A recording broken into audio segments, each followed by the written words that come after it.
Pneumonia, meningite, tétano, sífilis, várias doenças são causadas por bactérias. Mas elas só trazem problema, pessoal, para a gente. O vinagre que você coloca na sua salada, ele é produzido por bactérias. Quando você come alguma coisa estragada, quem te protege lá no intestino são bactérias, inclusive bactérias da flora intestinal que produzem vitaminas para o nosso organismo. Quando um ambiente aquático está muito sujo, as bactérias conseguem oxidar essa matéria orgânica e tornar aquele ambiente mais limpo. Quando a vigilância sanitária chega na tua casa, coloca aquele pozinho em locais de água parada, ali tem bactérias capazes de produzir toxinas que matam as larvas do Aedes aegypti. Então, pessoal, as bactérias trazem muitos benefícios e a gente vai entender melhor sobre elas na aula de hoje, que tem como tema seres procarióticos. As bactérias, junto com as árqueas, que a gente vai entender mais na frente, são os principais representantes dos seres procarióticos. Eles são microscópicos, invisíveis a olho nu e, logicamente, possuem somente uma única célula. Possui organização celular procariótica. O material genético não possui um núcleo envolvendo, protegendo ele, nesse caso. Não existem nas bactérias aquelas organelas membranosas que a gente já estudou, a não ser os ribossomos. E aí, pessoal, elas foram vistas pela primeira vez por um holandês chamado Anton van Leeuwenhoek. Esse cara produzia pequenos microscópios ainda rudimentares e ele investigou muitas coisas. Poças d'água, gotículas de água nas plantas, restos até de alimento no próprio dente. E aí ele conseguiu enxergar pela primeira vez vários seres ali se mexendo, que no caso eram bactérias de vida livre. Então ele foi o primeiro cara a enxergar as bactérias, a descobrir as bactérias. Até então achava-se que elas eram de vida livres e estava tudo bem. Mas aí um médico alemão, Robert Koch, mais na frente, ele conseguiu associar uma doença que estava acontecendo nos bovinos, nos gados europeus, com uma bactéria chamada antraz. E também Louis Pasteur passou a relacionar bactéria com doenças. Então, nesse momento, as bactérias passam a ter importância médica. Então, começa-se a observar que as bactérias, muitas delas eram patogênicas. Mas hoje já se sabe que são as minorias patogênicas. A maioria são de vida livre, e também são benéficas. Ok? Entrando já na classificação desses seres. Presta bem atenção aqui. As bactérias, junto com as árqueas são seres procarióticos que vivem em condições mais extremas, de alta salinidade e de altas temperaturas, condições mais inóspitas. Elas, inicialmente, faziam parte de um mesmo reino, o reino Monera.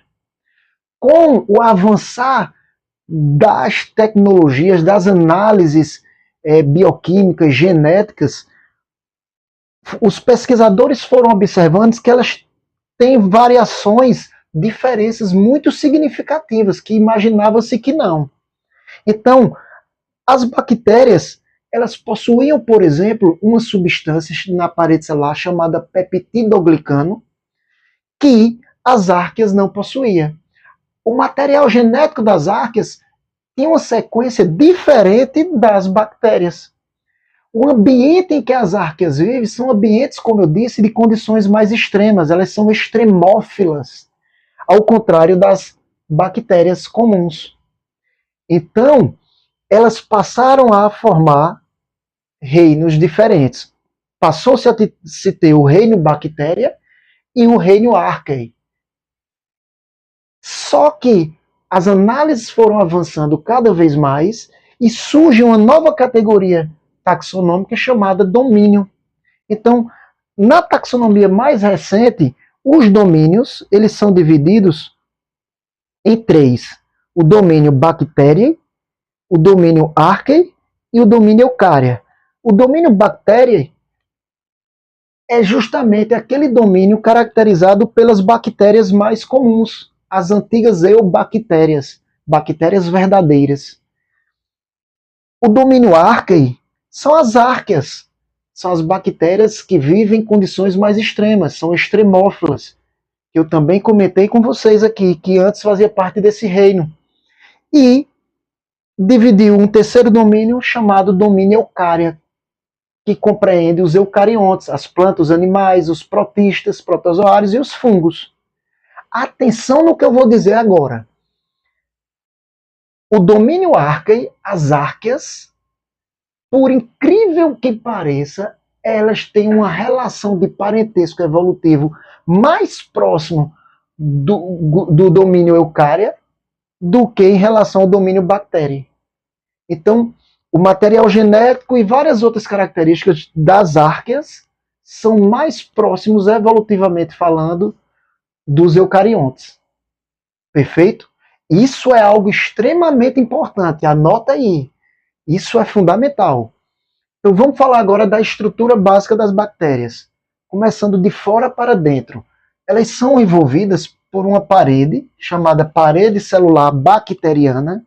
Essa parede ela tem como principal componente, na maioria das bactérias, o peptidoglicano. Cuidado que o peptidoglicano não está presente no domínio das árqueas. Perfeito? E aí, gente, essa parede, por exemplo, ela tem a função de proteger a bactéria, delimitar ela e impedir, por exemplo, que se ela estiver num ambiente de água doce, ela estoure. Pode acontecer num ambiente hipotônico, por osmose entrar muita água e essa água poderia fazer com que a bactéria se rompesse, estourasse. A parede celular bacteriana evita isso. Beleza? Mas para o interior tem-se aqui de preto, olha, a membrana plasmática, uma membrana lipoproteica que tem aquela função de controlar o que entra e o que sai na bactéria. Beleza? Vamos lá.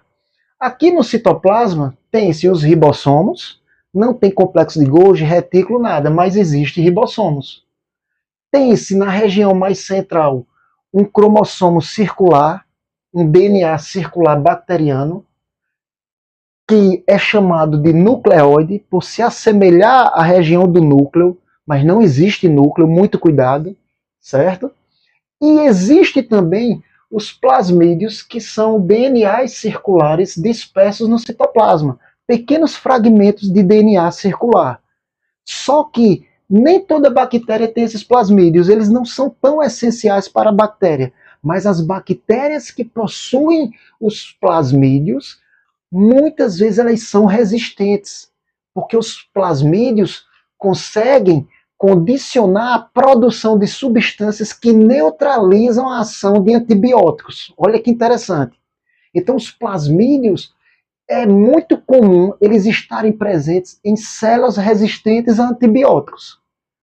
Beleza? Grava isso aí. Voltando para cá. Nós temos aqui toda essa região com enzimas. A região do mesossomo é uma invaginação aqui da membrana. É muito comum ter muitas enzimas nessas regiões aqui. Enzimas principalmente que vão atuar no metabolismo geral e especialmente no processo respiratório bacteriano. Ok? Então, pessoal, tem-se também o elemento aqui que é o flagelo. Pode-se ter mais de um flagelo.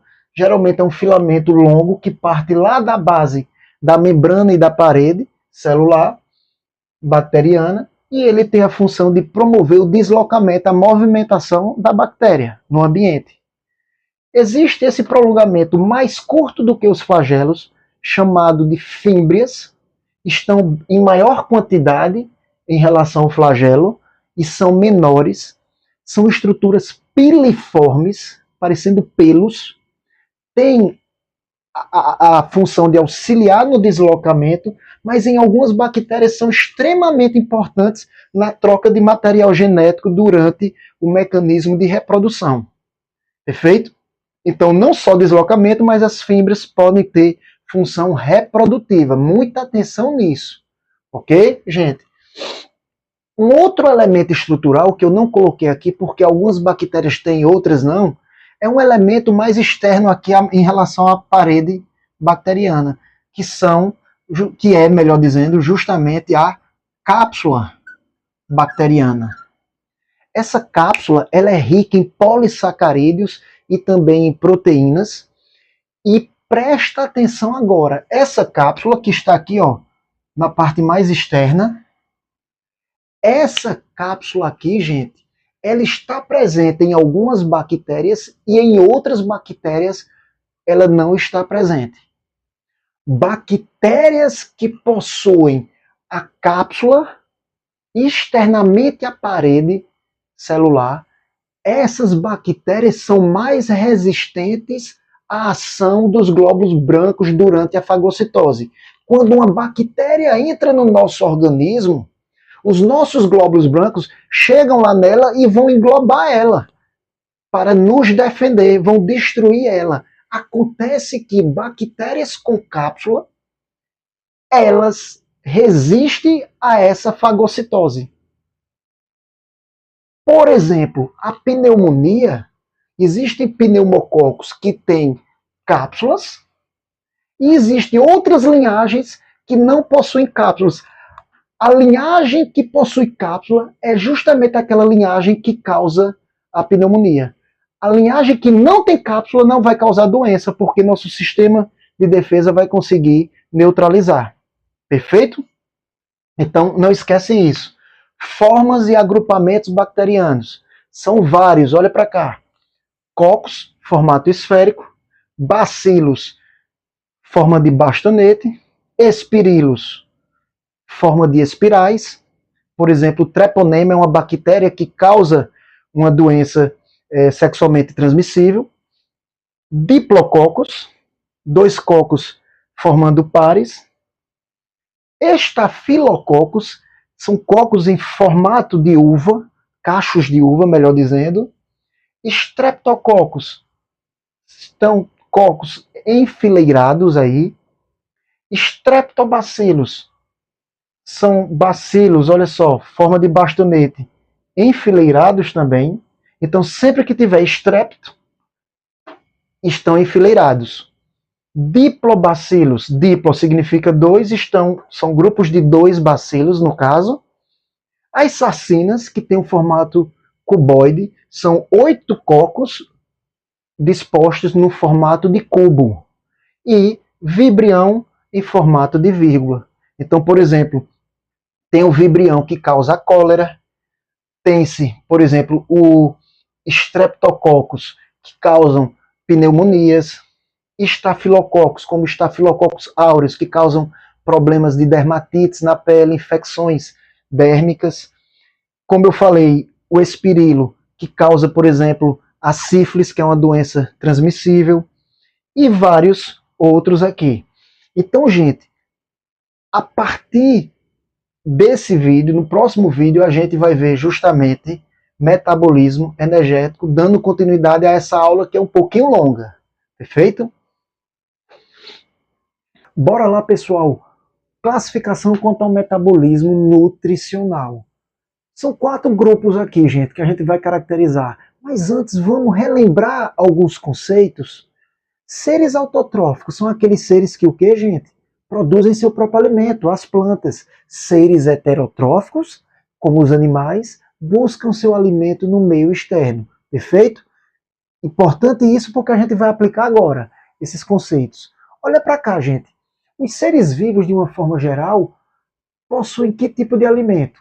Moléculas orgânicas. As moléculas orgânicas são ricas em átomos de carbono, ácidos graxos, aminoácidos e principalmente os carboidratos.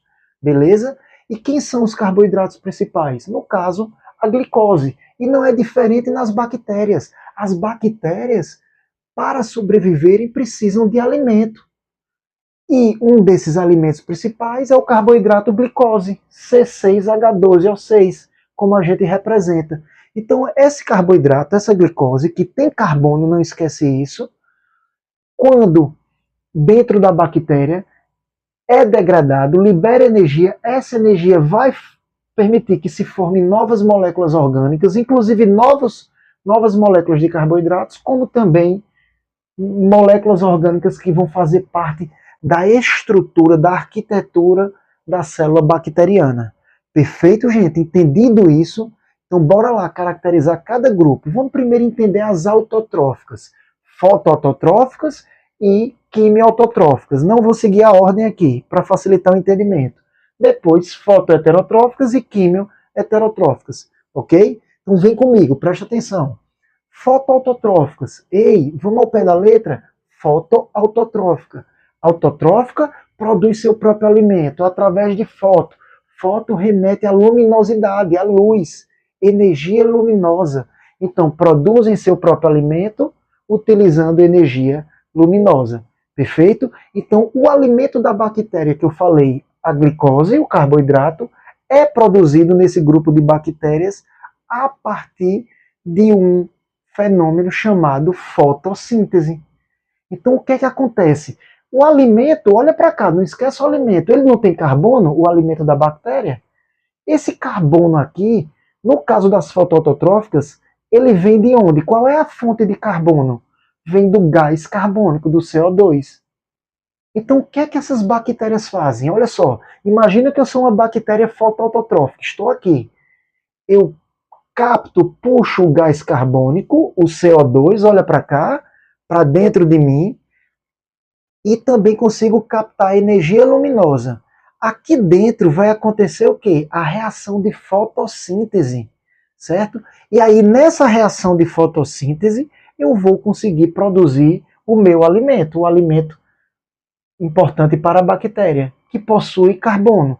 Então, não esquece, fonte de carbono, o carbono aqui veio de onde? Do gás carbônico.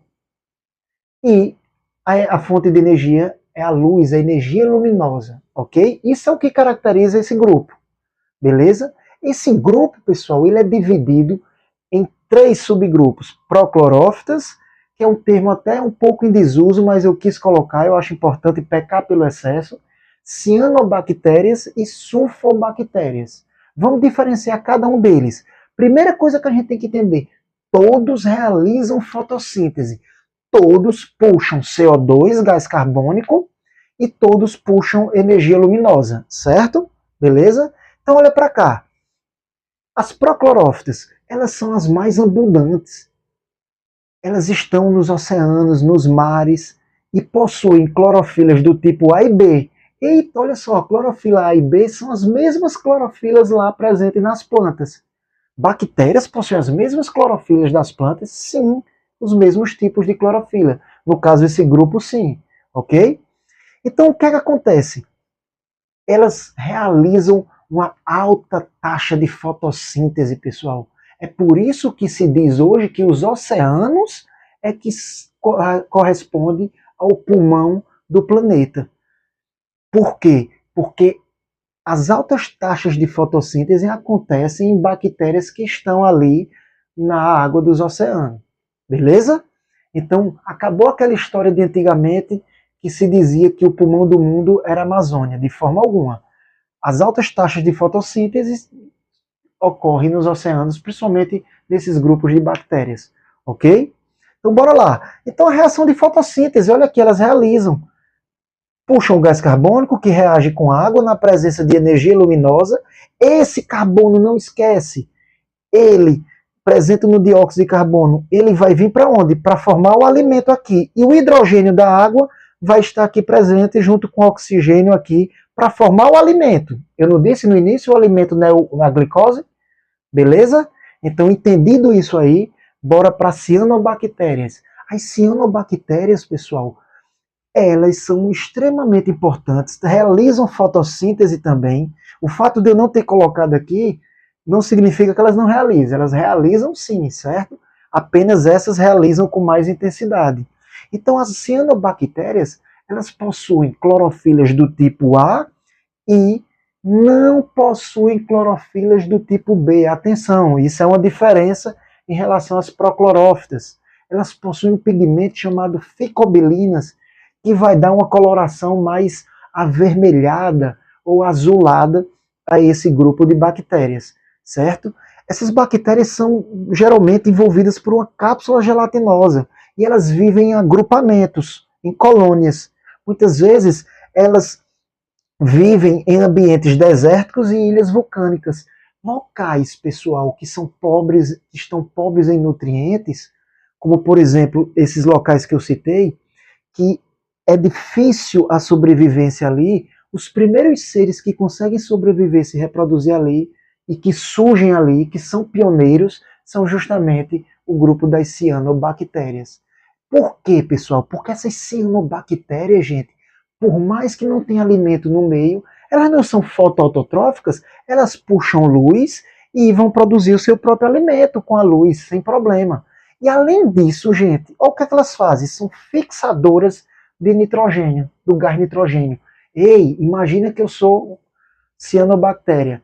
Eu puxo o gás nitrogênio, eu fixo ele no meu organismo, e aqui dentro do meu organismo, olha só, eu converto esse gás nitrogênio em compostos nitrogenados importantes, certo? Nitratos, aminoácidos que possuem nitrogênio, beleza? Compostos extremamente importantes. Então, a presença delas, elas vão se proliferando em locais que têm poucos nutrientes, porque elas têm esses mecanismos para produzir substâncias importantes, beleza? E aos poucos aquele ambiente ali, cheio de cianobactérias, vai surgindo, vai propiciando, permitindo o aparecimento de outros seres, ok? Então são pioneiras. Bactérias pioneiras são quem? São as cianobactérias.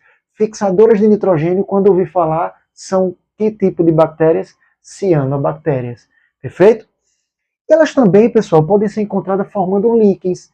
O que são os líquens? Nada mais são do que cianobactérias associados com fungos. O fungo protege elas e também libera algumas substâncias importantes para o crescimento delas, para a sobrevivência delas, mas elas também, em troca desse favor, elas produzem essas substâncias boas que eu falei e fornecem ao fungo. Então, um ajuda o outro, é uma relação bilateral, perfeito? Uma troca de favores.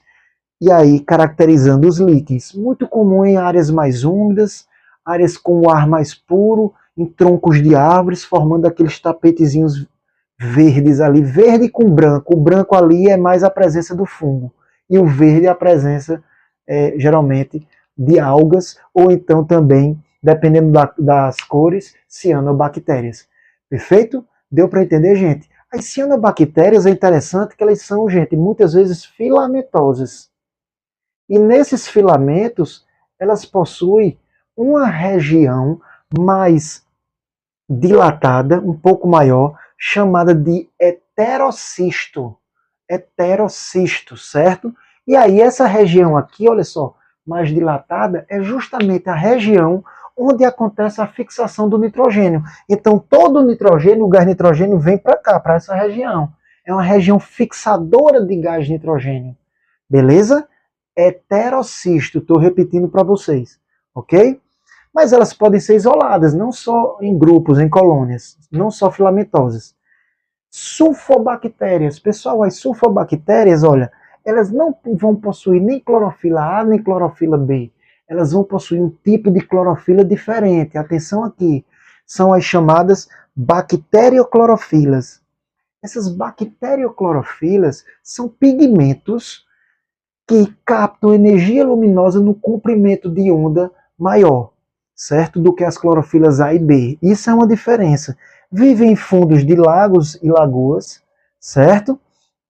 E são anaeróbicas obrigatórias. Epa, por que são anaeróbicas obrigatórias? Anaeróbica obrigatória significa que vivem anaeróbicas porque não vivem na presença de oxigênio. Elas não gostam de oxigênio. Elas precisam viver num ambiente em que o oxigênio é muito reduzido, insignificante. Mas obrigatória por quê? Porque se houver presença de oxigênio ali, o oxigênio vai dificultar a produção de bacterioclorofila. E aí, sem a bacterioclorofila, elas não vão ter o quê?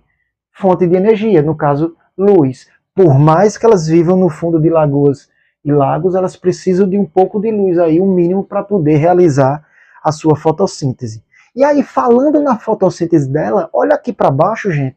A fotossíntese dela, você vê, ó, gás carbônico, a fonte de carbono continua sendo CO2, ó, CO2 mais H2S, reagindo com a luz, formando ó, o alimento aqui, ó. Beleza, o alimento foi produzido, o carboidrato, a glicose. O C do alimento, repito, veio do CO2, mas olha para cá, atenção. O hidrogênio aqui, da glicose formada do alimento, da bactéria, não veio da água. A fotossíntese aqui em cima, olha, que inclusive é igual a das plantas, a das clorófitas, o hidrogênio aqui da glicose vem de uma molécula de água. Já aqui não, vem de uma molécula de quê? De sulfeto de hidrogênio. Outra substância que não é a água. Então vejam que quem faz isso é a bactéria clorofila. A fotossíntese aqui é um pouquinho diferente dessa, em relação à substância que doa o hidrogênio para produzir o alimento. Beleza? Então isso aqui é extremamente importante. E olha para cá também, pessoal, olha. Veja que forma o alimento, o carboidrato, mas forma também água e forma o S aqui é enxofre. Então em regiões que tem muitas sulfobactérias, o cheiro de enxofre muitas vezes é forte. Mas elas precisam estar num ambiente que tenha gás sulfeto aqui, certo? O sulfeto de hidrogênio, melhor dizendo. Certo? É preciso que haja sulfeto, enxofre no ambiente. Então elas liberam enxofre e fica aquele cheiro ruim. Muitas vezes em solos de mangue, como eu coloquei aqui, fundos de lagos, de lagoas, em sedimentos, às vezes tem-se um enxofre justamente o cheiro por conta da presença dessas bactérias. Ok? Bora para cá, gente. Pessoal, quimioautotróficas, segundo grupo a estudar. As quimioautotróficas, vamos ao pé da letra. Não esquece, o objetivo é produzir o alimento. Quem é o alimento? C6H12O6, glicose. Autotrófica produz o seu próprio alimento, beleza, igual aqui. Mas aqui, ó, autotrófica produz seu alimento a partir de químio. A partir de químio o quê? A partir de energia química. Enquanto aqui era a partir de energia luminosa, foto, aqui é autotrófica, produzir seu próprio alimento a partir de substância, melhor dizendo, de energia química. Essa energia química vem de onde? Vem comigo, presta bem atenção. Vamos comparar com a reação da fotossíntese. Olha para cá. Gás carbônico, do mesmo jeito que na fotossíntese, olha, a fonte de carbono é o gás carbônico, mais água, olha para cá, mais água reagindo. Só que aqui, olha, nas fotoautotróficas a energia é luminosa. Nas quimioautotróficas, não esquece, a energia químio é química, ocorre uma energia química no lugar da luz. Para produzir o quê? Olha o nosso objetivo, o objetivo da bactéria, produzir o C6H12O6, o alimento dela. Perfeito? Então as bactérias quimioautotróficas precisam de energia química para produzir seu próprio alimento e não energia solar. Então a tendência é que elas fiquem em ambientes mais o quê? Escuros. No solo, geralmente em ambientes lá embaixo, ambientes mais escuros. Perfeito? Não precisa de energia solar. Ok? Quem são essas bactérias? As bactérias nitrificantes. Quem são essas bactérias nitrificantes? Muito faladas na biologia. Nitrosomonas e do gênero Nitrobacter. As nitrosomonas, olha para cá, é só lembrar, gente. Zomonas, amônia, lembra de amônia. O que é que elas fazem? Elas vivem lá no solo, sem luz, escuro, não precisa de energia luminosa. Elas convertem, melhor dizendo, elas oxidam a amônia, e oxidar significa o quê? Permite que o oxigênio reaja com a amônia, convertendo a amônia numa substância chamada nitrito. Inclusive, essa substância nitrito não é boa para as plantas. O nitrato sim, mas o nitrito não, certo? Então, quando elas convertem a amônia em nitrito a partir da oxidação, o que é que vai acontecer? Libera-se energia. Ei, é a energia química, olha para cá, vem comigo, é a energia química que a gente precisa, olha para cá, aqui para cima, para ela produzir seu próprio alimento. Então, repetindo, as nitrosomonas convertem a amônia a partir de oxidação em nitrito, liberando energia, e essa energia é uma energia química que vai fazer com que o gás carbônico aqui seja convertido em alimento, junto com a água. No caso, glicose. Perfeito? Deu para entender? Então, nada de energia luminosa nas quimioautotróficas. Enquanto nas fotoautotróficas, o nome do fenômeno é fotossíntese, anota aí. Aqui é quimiossíntese. Bactérias quimiosintetizantes aqui. E aqui fotossintetizantes. Olha a diferença. Perfeito? E não esquece, a fonte de energia. A energia é a energia química, a partir da oxidação de compostos orgânicos. Quem são esses compostos orgânicos? No caso de nitrosomonas, foi a amônia, o composto inorgânico. Ela foi oxidada pelo oxigênio aqui. Ok? Nitrobacter é outro gênero que também converte, no caso, o nitrito em nitrato. Oxida o nitrito para ele formar nitrato. E essas bactérias são boas. Elas são boas porque produzem nitrato. Planta adora nitrato. Certo? Podem ser utilizadas na agricultura para fertilizar solo. Beleza? Mas esse processo libera energia química. Essa energia química ela é utilizada de novo aqui para produzir seu próprio alimento. O objetivo da bactéria não é sempre produzir o C6H12O6. Deu para entender, gente? Então, autotróficas, fotoautotróficas e quimioautotróficas produzem seu próprio alimento. Os dois grupos autotróficos, atenção, o que é que eles têm em comum? Fonte de carbono vai ser sempre quem? O gás carbônico. Mas um é foto, a fonte de energia é energia luminosa. O outro, químio, a energia é energia química, a partir da oxidação de compostos inorgânicos. Ok? Vem para frente, olha para cá, vamos para cá.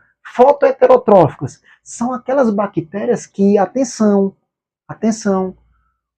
o C6H12O6, o alimento, ele é adquirido diretamente no meio ali onde elas vivem, no meio externo. E a energia, a fonte de energia, no caso, é a luz. Então vamos de novo ao pé da letra, fotoheterotróficas. Heterotrófica porque busca o alimento aonde? A molécula orgânica, no caso a glicose, direto no meio. E foto, presença de luz na reação química para poder justamente gerar energia, gerar novas moléculas que vão fazer parte da estrutura da célula bacteriana aí. Perfeito? São anaeróbias ou anaeróbicas, significa dizer que elas vivem em ambientes pobres em oxigênio, beleza? E um exemplo, não sulfurosas, tanto verdes como púrpuras. Fala-se pouco nesse grupo de bactérias, certo? Mas é importante a gente colocar os pontos mais significativos aí para a gente entender. Então olha só, olha para cá.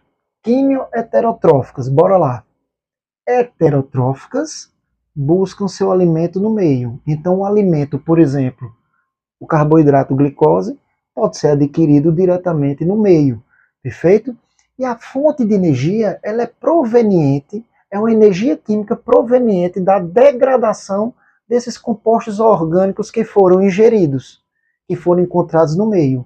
E aí, no meio, esses compostos orgânicos, eles podem estar em matéria morta, como também em matéria viva. Quando você tem bactérias que se alimentam de compostos presentes em matéria morta, essas bactérias são chamadas de saprofágicas ou decompositoras, ou saprófitas. Já quando a matéria é viva, aí nós temos as bactérias parasitas, são as bactérias que têm importância clínica médica, são as bactérias que nos afetam, por exemplo, se alimentam dentro do organismo do hospedeiro, como, por exemplo, o ser humano. Perfeito? E aí, gente, voltando para a gente entender essa relação fonte de energia e carbono, olha só, muitas delas realizam a respiração aeróbia. O que é que elas fazem? Pegam o carboidrato do meio, ingerem diretamente do meio, elas não precisam fazer fotossíntese, nada disso para poder produzir o alimento. Elas pegam diretamente do meio, esse alimento ele reage com oxigênio no processo de respiração, e aí ocorre a degradação, a queima desse alimento, formando lá no final, olha só, energia. Essa energia, ela vai ser novamente utilizada na formação de moléculas orgânicas que vão atuar na estrutura da célula bacteriana. Perfeito? Do mesmo jeito. Mas também ocorre o fenômeno de fermentação, onde a gente tem as bactérias fermentadoras que também degradam. Primeiro, obtém o carboidrato do meio, o alimento, olha só aqui, ó, a glicose, nesses dois casos aqui, tanto da fermentação alcoólica como lática. Essa glicose, esse alimento, ele de novo é degradado num processo de fermentação em que não há participação de oxigênio, a gente vai ter aulas específicas disso, e ocorre de novo, olha, liberação de energia. Essa energia vai formar novas moléculas orgânicas de alimento, que vão servir para a estrutura da célula bacteriana, mais uma vez, e para realizar outras funções. Beleza? Então, observem que a fermentação alcoólica ocorre a degradação da glicose, formando uma molécula menor, etanol, e a energia, e ainda gás carbônico. A láctea, as bactérias quebram a molécula de glicose, formando ácido lático. Essa fermentação láctea é comum nos lactobacilos. No nosso intestino, gente, os lactobacilos nos protegem, eles produzem ácido lático, e esse ácido lático vai impedir o crescimento de bactérias invasoras. Olha que interessante, certo? Além disso, não só no intestino, mas também na região da boca e em outras partes do nosso organismo, mas principalmente intestino e região da boca. Esse grupo de bactérias nos protege. E aí a fermentação acética, a gente tem o etanol que foi produzido na fermentação alcoólica. Esse etanol é degradado por um grupo de bactérias chamado acetobactérias, que degrada o etanol formando um ácido chamado ácido acético e também liberando energia. Esse ácido acético nada mais é do que o vinagre. Então, por exemplo, se eu colocar várias uvas, frutas, por exemplo, uva, essa uva ela pode ser fermentada ali por micro-organismos, leveduras, fungos e também bactérias fermentadoras alcoólicas, vão produzir o etanol, e esse etanol ali, gente, ele pode ser convertido por acetobactérias em ácido acético. Então a uva, o vinho da uva, por exemplo, ele começa a ficar azedo, formando o ácido acético, por exemplo, por ação de bactérias que conseguem fazer essa conversão química, perfeito? Entre etanol para ácido acético. Esse assunto a gente vai ver em aulas mais específicas mais na frente, sobre metabolismo energético também. Beleza, pessoal? Então eu vou me afastar, vocês vão dar o print. O assunto é longo, mas vale muito a pena, gente. Bora lá, pessoal. Reprodução bacteriana. As bactérias se reproduzem, gente, assexuadamente, por divisão binária ou bipartição. E aí ocorre da seguinte maneira, bem simples. Uma célula bacteriana, seu material genético se divide em dois, ocorre um estrangulamento dessa célula bacteriana, e aí tem-se duas bactérias filhas com o mesmo material genético aí formado. Perfeito? Atenção para o termo clone.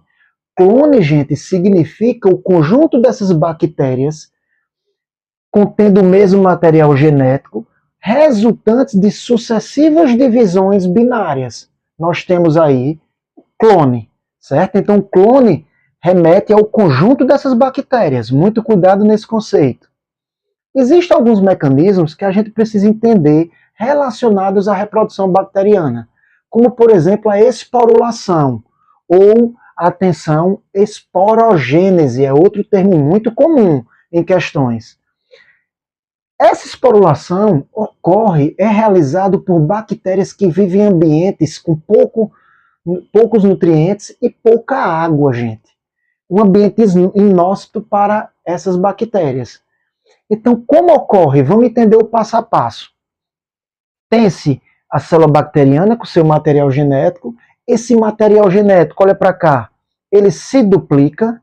Ao se duplicar, pessoal, esse material genético, parte dele migra, se desloca para a extremidade da bactéria, para essa parte aqui. E nessa extremidade, nessa região aqui, olha onde eu estou passando o pincel, nessa extremidade começa a haver perda de água pelo citoplasma. Começa a haver uma desidratação do citoplasma. E aí ele começa a se encher, ó, começa a se formar uma parede bastante espessa ao redor desse material genético. Essa parede espessa formada circundando esse material genético dentro, nós temos aí uma estrutura chamada de endósporo. Vou ajeitar aqui, ó. Endósporo. O endósporo já está dizendo, ó, endo, remete-se a dentro. É o esporo bacteriano formado dentro da bactéria, logicamente. A partir, repito, dessa parede que se formou pela desidratação do citoplasma. Ok? Entendido isso? Esse endósporo aqui, ele vai estar presente na bactéria, todo formadinho, e esse material genético aqui que ficou, ele vai se deteriorar, gente. Ele vai se deteriorar. E começa a haver o rompimento de toda essa parede bacteriana. Quando ela começa a se romper, pessoal, o que é que acontece? O endósporo que ficou formado aqui, ele é eliminado no ambiente. E aí, gente, se o ambiente estiver com pouca água e poucos nutrientes, esse endósporo, ele permanece no ambiente por muito tempo, certo? Mas se de repente houver mudanças nesse ambiente e começa a haver disponibilidade de água e de nutrientes, vai se entrar bastante água aqui, esse endósporo ele vai se hidratar, então vai entrar, repito, muito H2O, muita água, e ele se hidratando, vai haver o rompimento dessa parede espessa. E aí você tem o surgimento de uma nova bactéria, certo? Enquanto, atenção, olha para cá, enquanto estiver na forma de endósporo, o metabolismo aí está adormecido, latente, suspenso. Mas quando o ambiente permite que entre água no endósporo e também nutrientes, aí essa parede se rompe, surge uma nova bactéria que vai se dividir normalmente por divisão binária. Perfeito, gente? Deu para entender esse mecanismo?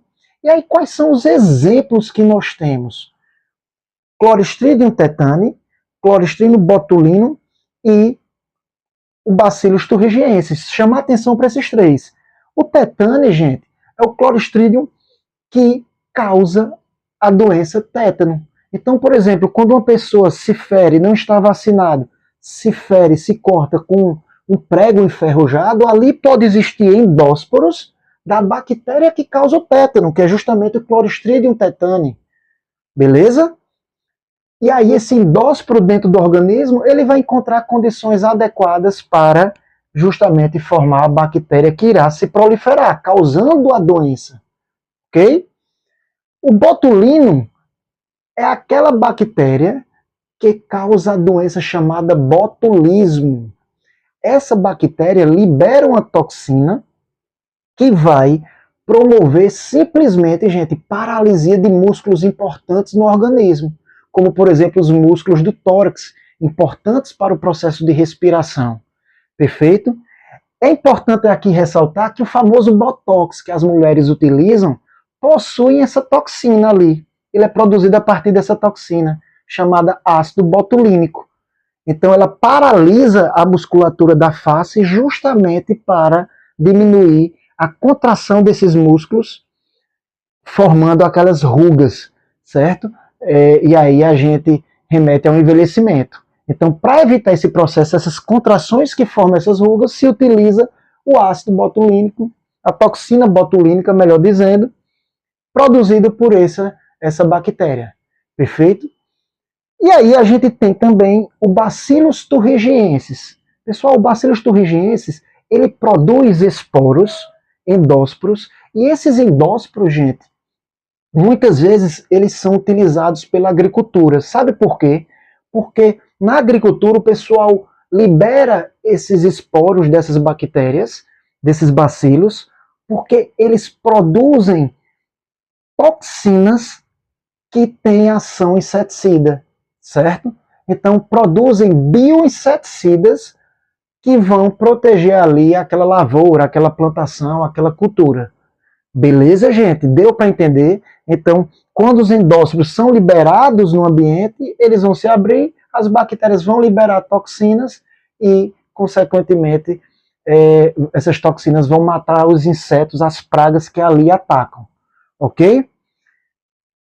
Aqui também no Bacillus thuringiensis, acabei esquecendo, eles também são utilizados para matar a larva do Aedes aegypti. Então esse pozinho que se coloca na casa de vocês em água parada, a vigilância sanitária, também nesse pozinho tem endósporos do Bacillus thuringiensis, que naquelas condições de água ali vão liberar a toxina que vai matar a larva do Aedes. Vamos lá, pessoal, continuando. Recombinação genética. Outro mecanismo relacionado à reprodução bacteriana.